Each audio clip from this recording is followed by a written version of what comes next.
Hello dear student, welcome back to my channel Fun Learning with Vanashri. So today we are going to learn 8th standard history and chapter name is Civil Disobedience Movement. First I will read the chapter and after that I will explain you.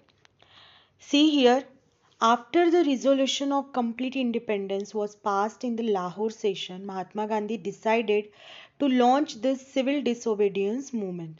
So इथे काय सांगितलेलं आहे की लाहोर या ठिकाणी Indian national काँग्रेसचं एक session झालं होतं आणि त्या सेशनमध्ये कंप्लीट इंडिपेंडन्स हा रिझोल्युशन पास करण्यात आलं होतं. आपल्याला माहिती आहे की इंडियन नॅशनल काँग्रेसमध्ये भारतातले नेते होते जे इंडियासाठी काम करत होते. ठीक आहे, तर ते लाहोर सेशनमध्ये असं एक रिझोल्युशन पास करण्यात आलं होतं जे की आपल्याला ब्रिटिश गव्हर्नमेंटकडून आपल्याला काय पाहिजे की कंप्लीट इंडिपेंडन्स पाहिजे आहे अशा पद्धतीने. But before that Mahatma Gandhi decided to launch the civil disobedience movement. So first of all I will decode the chapter name. Disobedience means काय होतं की obey means to follow the order. जर तुम्ही इथे बघितलं असेल तर बघा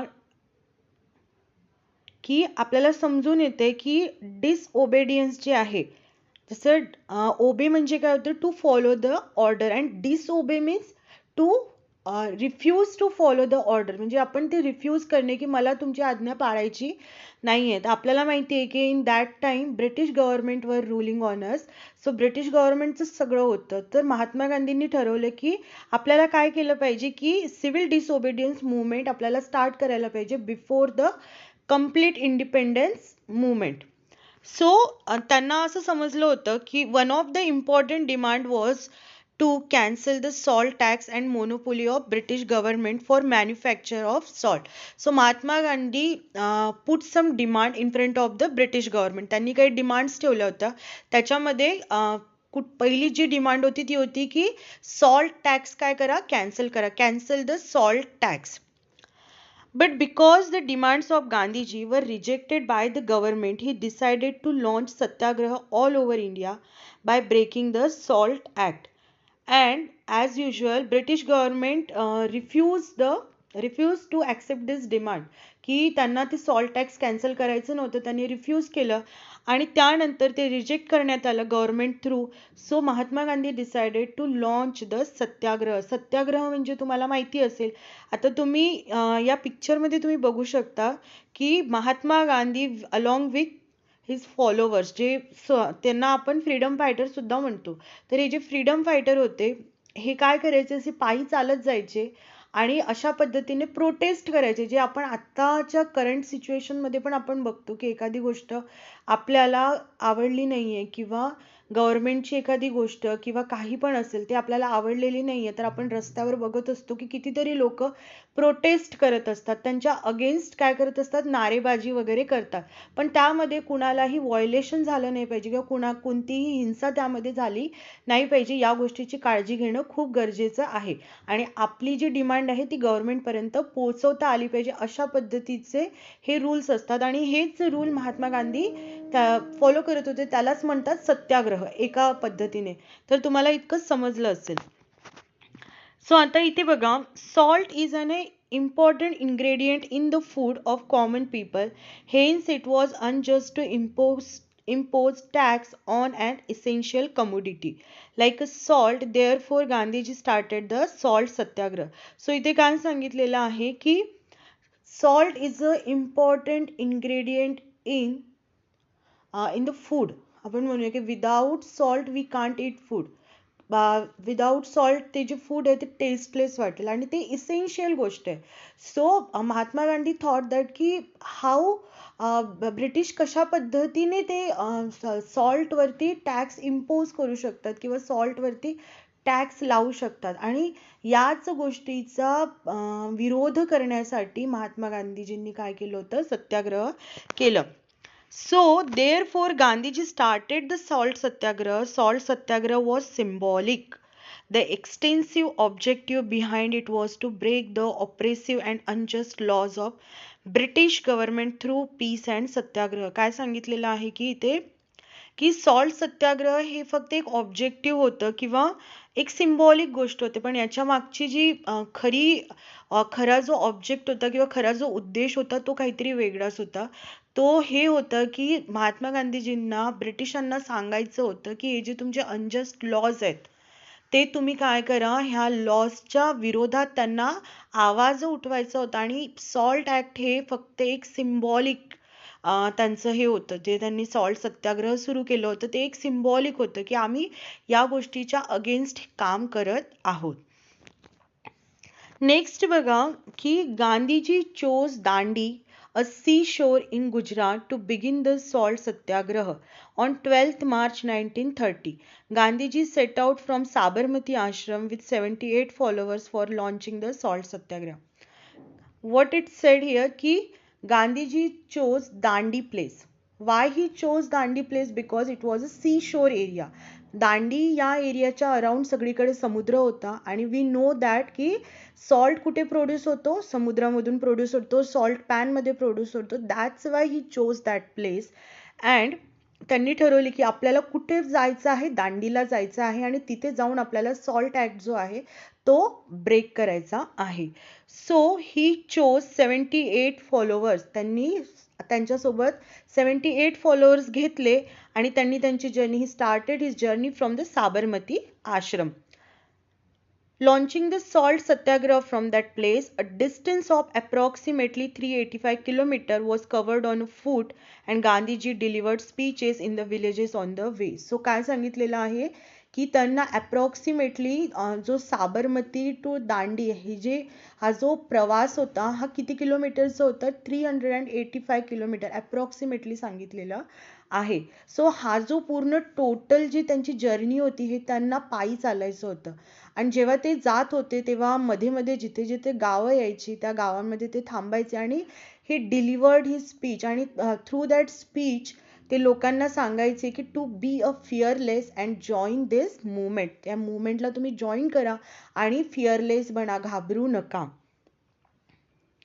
नेक्स्ट बघा स्टुडंट, जर तुम्हाला इथपर्यंत समजलं असेल, civil disobedience movement due to Gandhiji's speeches, messages of civil disobedience movement spread everywhere and a favorable atmosphere was created. On 5th April 1930 Gandhiji reached दांडी. आत्ताच आपण बघितलं होतं की गांधीजी जेव्हा हे जे डिस्टन्स कव्हर अप करत होते तेव्हा ते प्रत्येक गावी जात होते. रस्त्यामध्ये जे पण गावं यायची त्या गावामध्ये ते जायचे, लोकांना भेटायचे आणि ते त्यांचे स्पीच द्यायचे, भाषण द्यायचे. त्याच्या थ्रू लोकांमध्ये एक कसं वातावरण किंवा कसं एन्व्हायरमेंट क्रिएट झालं, फेवरेबल एन्व्हायरमेंट. म्हणजे सत्याग्रहासाठी जो एन्व्हायरमेंट लागणार होतं, लोकांची काय म्हणतात त्याला, लोकांची एकता, युनिटी आपल्याला पाहिजे होती, ते महात्मा गांधीजींना या मुवमेंट थ्रू भेटत होती. आणि finally he reached on Dandi on 5th April 1930. On 6th April, Gandhiji broke the Salt Act by picking up the salt lying on the seashore. त्यांनी काय केलं, what he did, he picked up little bit salt and he broke out that salt tax act here. So this was the civil disobedience movement started all over the country. आता हे होतं दांडी March through त्यांनी salt act break केलं होतं. अशाच पद्धतीने सगळीकडे civil disobedience movement spread out झालं होतं. नेक्स्ट आहे the Peshawar Satyagraha. In the northwest frontier, Khan Abdul Ghaffar Khan was the most loyal follower of Mahatma Gandhi. So इथे पिक्चर दिलेले आहे, फोटो आहे बघा खान अब्दुल गफ्फार खान यांचा. So Khan Abdul Khan Gaffar Khan he was a loyal follower of Mahatma Gandhi from the north west frontier. North west area आपल्या भारताचा, तिथल्यापैकी हे जे होते खान अब्दुल गफ्फार खान हे मोस्ट लॉयल फॉलोवर होते महात्मा गांधीचे. आणि यांना लोक काय म्हणायचे, he was also non as a frontier Gandhi. He had founded the organization called खुदाई खिदमतगार. त्यांनी एक फाउंडेशन ऑर्गनाइज केलं होतं, त्यांचं एक स्वतःचं फाउंडेशन होतं, ऑर्गनायझेशन होतं, त्याचं नाव होतं खुदाई खिदमतगार. On 23rd April 1930, he started Satyagraha at Peshawar. The town was in the hands of the Satyagrahis nearly for a week.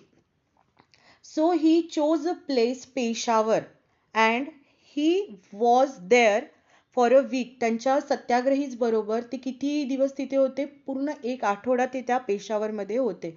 आणि त्यांनी त्यांचं जे सत्याग्रह होते he started from that place. The British government gave orders to the Garhwal regiment to carry out open firing on the satyagrahis. When British government came to know about it, so they gave orders to open firing to the Garhwal. Open firing कुणाला त्यांनी हे दिलं होतं? To Garhwal रेजिमेंटला त्यांनी order दिलं होतं की open firing करायचे कुणावरती? सत्याग्रहीजवरती. But there was a officer whose name was Chandra Singh Thakur. He refused to follow the order. He refused to open firing and he was court martial. जेव्हा त्यांनी refuse केलं, त्यांनी नकार दिला, तेव्हा गव्हर्नमेंटनी त्यांच्यावर कोर्ट मार्शल करून त्यांच्यावर कारवाई करून त्यांना सिव्हिअर पनिशमेंट देण्यात आली. The British government found itself in a difficult situation due to the satyagraha launched by Mahatma Gandhi on 4th May 1930. What happened after that? Ki the British government realized that ki they were in a difficult situation. ते आता कुठल्या situation मध्ये आलेले British government?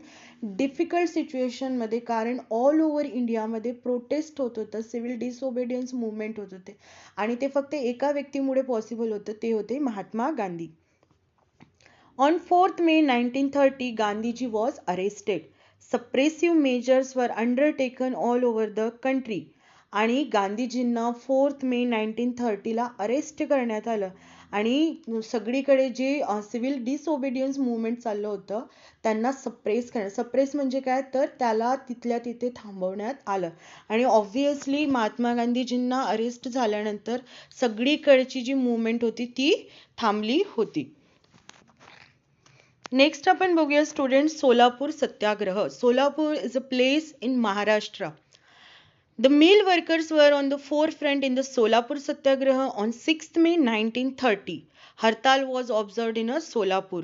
A huge procession was organized in a Solapur. Hartal तुम्हाला माहिती असेल एखादी गोष्ट, हरताल म्हणजे बंद वगैरे पुकारणे, कारण इथे मिल होती आणि ही मिल जी होती ती ब्रिटिश गव्हर्नमेंटची होती, त्यामुळे mill workers organise the hartal. आणि ही प्रोसेशन होती जी खूप मोठं, आपण त्याला म्हणतो ना मोर्चा वगैरे, तशा पद्धतीचं प्रोसेशन ऑर्गनाइज करण्यात आलं होतं. कुठे? सोलापूरमध्ये. So the district collector gave orders of firing on the procession. जे प्रोसेशन करत होते, जे मोर्चा होते त्याच्यावरती फायरिंग करण्याचं ऑर्डर कुणी दिलं होतं? डिस्ट्रिक्ट कलेक्टर यांनी दिलं. Many volunteers along with the Shankar Shivdare died in the firing. As a result, people started attacking police stations, railway stations, courts, municipal buildings, etc. So many volunteers were there along with the Shankar Shivdare. He was a frontier, he was a leader there and he died in that firing. So people got angry and people started attacking on the police stations, railway station, which is related to the British government property or British government. So people started attacking on all the things. The government declared martial law and the agitation was suppressed. इथं गव्हर्नमेंटने marshal law म्हणजे कारवाई करण्यास सांगितलं आणि इथे ते suppress करण्यात आलं. Those who took lead in these movements such as Malappa Dhanashetty, Shri Krishna Sarada, Kurban Hussain and Jagannath Shinde were hanged to death. हे बघा, यांना फाशीची शिक्षा देण्यात आली. नेक्स्ट आहे धारासणा सत्याग्रह. सरोजिनी नायडू, तुम्ही नाव ऐकलं असेल. The satyagraha at Dharasana in Gujarat was led by Sarojini Naidu. The police charged on the satyagrahis who came forward to break the SALT Act. बघा, गुजरातमध्ये धारासणा इथे सुद्धा सत्याग्रह करण्यात आलं होतं and the leader was there Sarojini Naidu. जी लीडर होती, main leader ज्याला आपण म्हणूया किंवा फ्रंटायर मध्ये जी होती ती होती सरोजिनी नायडू.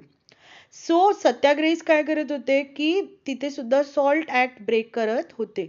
हु came forward to break the salt act? The satyagrahi silently tolerated the blows of लाठी.